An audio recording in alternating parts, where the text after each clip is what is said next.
Hi, my name is Duane Abrams. This is my mastery journey timeline. The first course that I'm finishing up is the Mastery Personal Development and Leadership course. There's really three goals that I was looking to achieve out of this course. The first being an understanding of what traits are common to those with mastery, and we achieved that by reading large sections out of the Mastery book by Robert Greene. Uh, I'd like to work on my empathy and observing people and people's behavior, and really applying the skills that Benjamin Franklin utilized throughout his career and his life, and was mentioned in Greene's book. And I want to be able to use the skill not only at home, but also at work with my coworkers and colleagues as well. Lastly, I need to build a network of contacts within the gaming industry. And as a part of that, what I really focused on through this course was to rebuild my LinkedIn profile, clean up some of the things that were either incomplete or missing. And then the other piece of this is I've started actively focusing on getting in contact with those individuals that are influential in the gaming industry, establish connections with them in LinkedIn, and then also build that network like I have currently in the contact center space in telecoms. The second course that we'll be starting basically on Monday or tomorrow is the Computer Science for Engineers. I'm looking to really learn the core of Android. I know we're going to be starting specifically on that next week, as I've seen. And so, as a part of that, I'll really get heavily into building some applications on top of doing the exercises in class. Second thing is to revisit my knowledge of Java. I basically have started with Java from version 1.01, but I'm sure there's probably more that I can learn. So I'm looking to exercise my existing knowledge, validate it against some of the tasks and the assignments that will be presented to us in the next 4 weeks. And then I'd like to enlighten my knowledge on heap stack and recursion strategies. So I'm hoping that we go back over that again. It's been almost 25 years, and some of it's I have an understanding, but I think that will be helpful to get that out of the course as well. The next course is Approaches to Game Design, and this I think is going to be really our first look into game theory, game design, all of those different concepts. My first thought of this is that I need to take this time right from the beginning to kind of conceptualize what I want to do for my capstone game idea. And I've gone ahead and purchased the Art of Game Design book and started looking at that. It looks like chapter 7 is specifically focused around that idea, so we'll be looking to read that. Second one would be understand how to leverage motivation strategies. So that would be chapter 11. And then understand the importance of flow theory, which is chapter 13. The next course is game development frameworks. So for me, this is really understanding what are the limitations of the different hardware that are available. So whether I have an iPad, iPhone, or a iWatch, for example, versus an Android device, Samsung, Pixel, any of those things. What are my limitations from that perspective? And I think a lot of that's going to be driven by reviewing the Google's device compatibility guides, as well as material that may be presented to us in the course. I also want to understand what the capabilities are of the different operating systems. So whether it be Android or iOS, what can I do, what can't I do between those two different kind of platforms. And then lastly, learn how to identify potential market segments based on the combination of the hardware and the operating system. So if I pick Android and I'm using KitKat, will that get me 80% of the market, 85%? And again, I refer back to Google's compatibility documentation for that. The next course is Agile Software Engineering. And for me, since I have originally come from the waterfall methodology, but for the past several years, I've been actively engaged in Agile project management. This course is really going to help me enhance my knowledge and experience in Agile project management, project planning, and management of resources. The chapter 4 of Agile Project Management, Creating Innovative Products by Highsmith, looks like it gives a very good overview of really what we can do with Agile. And then based off of that, the next piece would be, I want to be able to develop better planning. So when we start a new project or we start a new title, for example, how do we break out our epics, our features, and our sprints, and then feed that into individuals contributing their stories. And so chapter 7 looks like it gives the blueprint for how you break that all out. And then lastly, as an individual contributor, be able to write better stories to help the Scrum Masters, as well as to ensure that we are complying to the methodology and philosophy of Scrum, and not getting bogged down into just arbitrarily writing stories, but making sure that it's clear what scope of work we're actually going to be doing within that sprint. The next course is Usability Engineering, and I'm really looking forward to this class because one of the biggest things that I've struggled for the majority of my career is I've written lots of server backend code, no real clients. Pretty much any kind of logging or things like that are going to go to developers. I have built front ends. I definitely would say I'm not very proud of them because they were very specifically geared again to engineers and all of that. However, when I did do things for clients, I'm sure they were not as intuitive. So this course, I absolutely want to be able to learn how to approach a new UX UI design.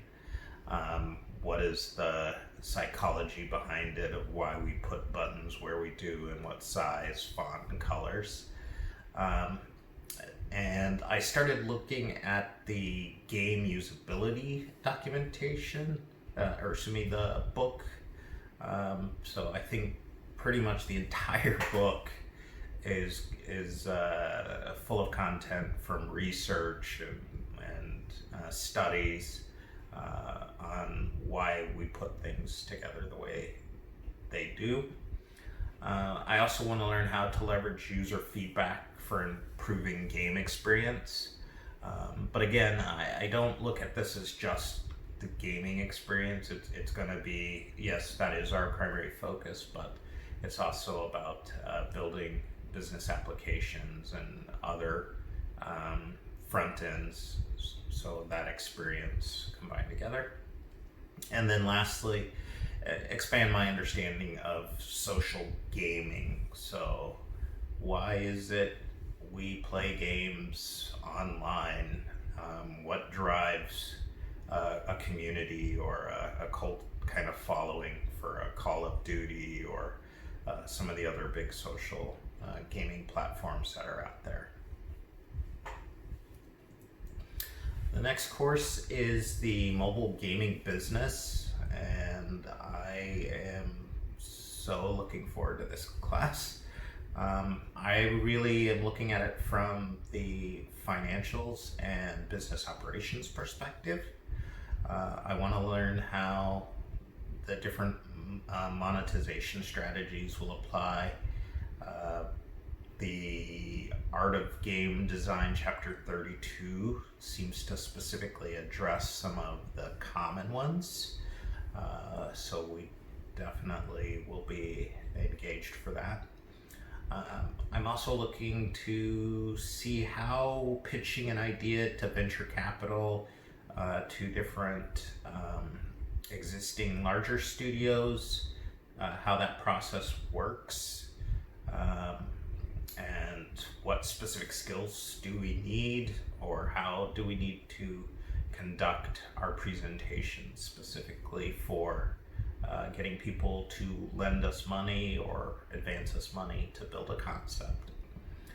And then lastly, understand the financials of producing a title. So what kind of investments are we looking at for development and marketing and support and the whole process, including how do we make money? How much money are we going to actually make out of a title, for example?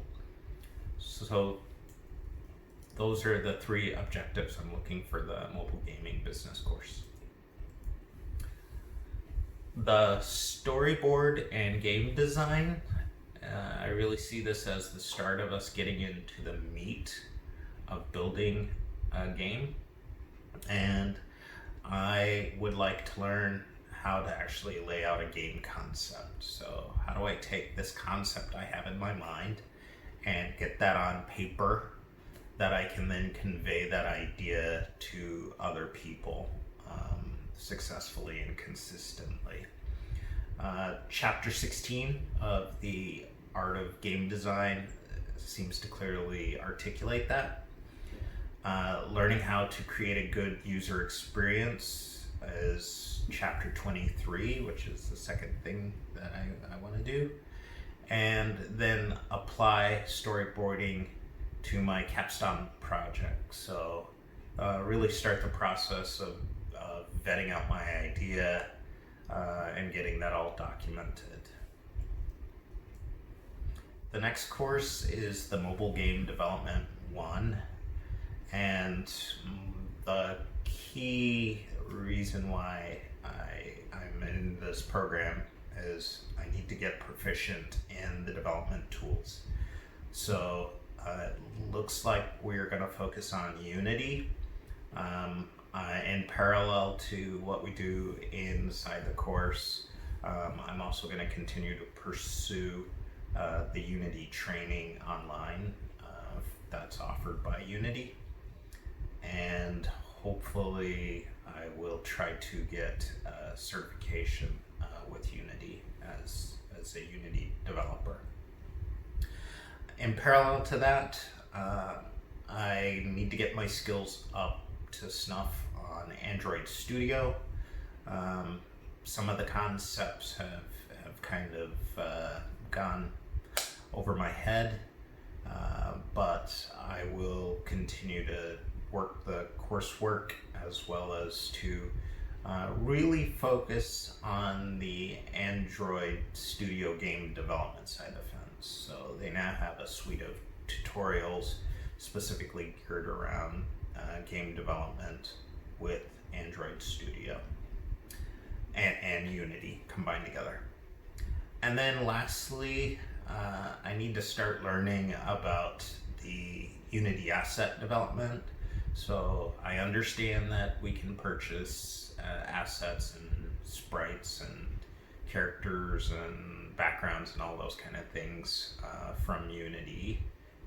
but at the same token, I think I want to be able to at least understand how to create my own custom character from scratch, or build my own background sets, all those kind of tangible objects as well.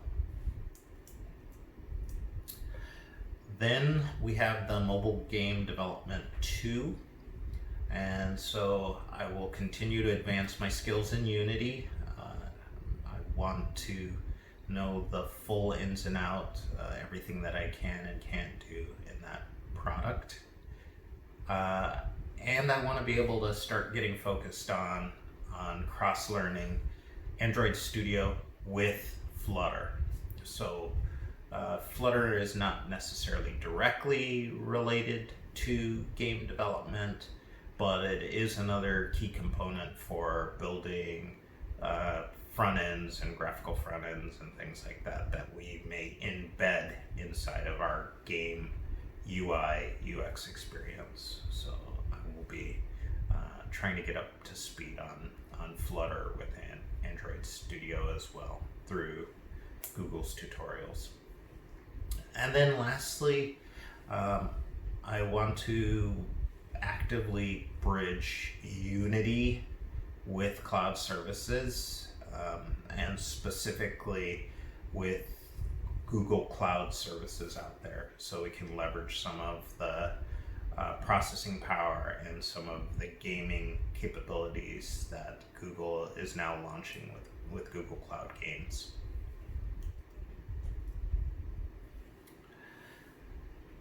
Then we have our mobile game testing class. So once we have built out our application, how do we go and test it, find the obvious bugs, try to find the not so obvious bugs, and leverage beta and alpha testing to identify bugs before full release. So the first thing is really understanding what is play testing. I've got a decent understanding or concept of what that is, but really need to get more in depth on that in chapter 28 of The Art of Game Design. One of the key things is taking feedback from users and helping or using that to help improve the game experience. In looking at the game usability, there is a lot of focus around the whole experience and feedback from users, what they like, what they don't like, what's confusing. And I think that's going to be a critical skill, because what I think is cool may not necessarily be intuitive or obvious to other users. So really getting an understanding of that whole feedback process of users, what they like, what they don't like, what works, what doesn't work. And then lastly, though not intuitively obvious in the course, I would assume that we are going to talk about some automation testing. So testing scale, testing different platforms, nuances between the different platforms out there, making sure that the experience is consistent, and that is covered in chapter 28 of the Art of Game Design. Lastly, the mobile gaming thesis, technical writing, and professional presentation. I hope to present my capstone game concept. So hopefully we will have built our entire application, we will have gone through the entire course, and based off of that, we will be working on the concept and the approaches as described out of the game design book. Then we will articulate the capstone concept through formal writing, and we'll leverage the writing knowledge that we got from the mastery course. And then lastly, apply what I've learned from previous courses to answer any inquiries and or feedback. And we will apply the knowledge that we have received from the mastery course on how to interact with other individuals. The following is my list of industry leaders. I have basically picked individuals that are either actively working for some of the named, big named title companies out there, or individuals that have fit that role and have now moved on to do independent venture work out there. About half of them are individuals that I have access through LinkedIn, through my connections. The other half are individuals that I'm actively pursuing to try to get contacts to reach out to them and build my network access. On the clubs and organizations, I have joined the IGDA, or International Game Developers Association. I joined them about a week ago as an individual member, and I'm working on becoming a studio member with them as well. And though I came from electrical engineering, I am going to continue and go back and be a member again with IEEE, or Institute of Electrical and Electronics Engineers, but specifically on the Computer Society side. My personal network, I've broken out. Really my focus for learning is going to be Unity, Google Cloud, and then the companies that I really associate with are Electronic Arts Mobile, Zynga, and Scooply. My communities that I will be engaging at Full Sail will be the IGDA, specifically the Central Florida group for the university, and then the Coding Club.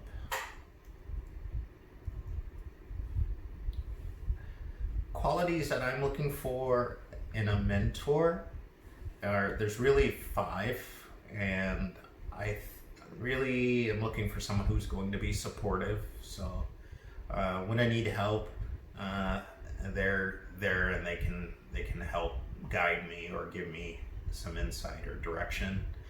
Someone who's not judgmental, so someone that is, if I go and I ask them a dumb question, they're not going to judge me about it. They're just going to point me in the right direction. Someone who's open, and for me, it's someone who is not just willing to go and mentor, but they actually want to be a mentor, not begrudgingly doing this. Ideally, they need to be experienced in the gaming industry, and now having more time to really learn what that entails. I would almost say it's a combination of the gaming industry and the entertainment industry. And then lastly, someone who's approachable. It's not so easy to go to someone in a new industry that you don't know and say, hey, would you be my mentor, please? So someone who has a personality that may be a little more open and outspoken. This is the timeline for the next 12 courses this first section 1 through 6. I've completed the mastery course, and then we'll do the computer science for engineers approaches to game design, game development frameworks, agile software engineering, and usability engineering. And then we will finish up with mobile gaming business, storyboard, and game design, mobile game development 1 and 2, and mobile game testing, and completing off with our thesis at the end. These are the references that I have built this presentation based off, and I thank you for your time. Thanks.